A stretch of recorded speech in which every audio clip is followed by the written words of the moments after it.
Okay. Jambo washabiki. Ni mtu mzima jana mtazaji hapa hivi basi. Okay. Kwa sometimes mimi kala nyumbani nacheka sana.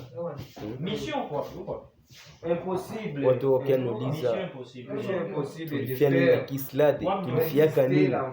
Hakuna.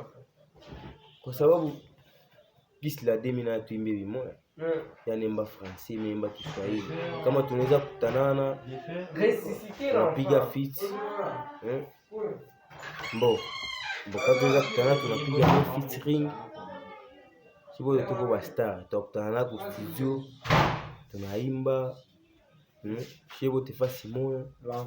Hakuna gisi tunaweza sikiliana wivu. Bien tuchukiane, atuchukiane. Na mimi sikuone ile karakteri kwa chukia benzangu. Tukutana kwa studio make shibo tuko sawa vile bandugu. Tuko mfamili. Unajua nini ndio unafaa kwa studio, na mimi najua nini ndio unafanya. Kama ulikia imba, nikiafikisha biti, na mimi nifetizi. Hakuna kitu tunachukiana. Na mimi nasikia watu wengi kwa niuliza huyu awimbe na lali, awimbe tena na mimi na lali ni bandugu sana. Bandugu sana.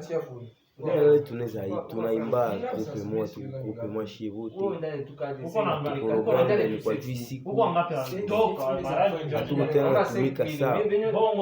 Sababu mimi siko tena kupata time ya kurepete sana.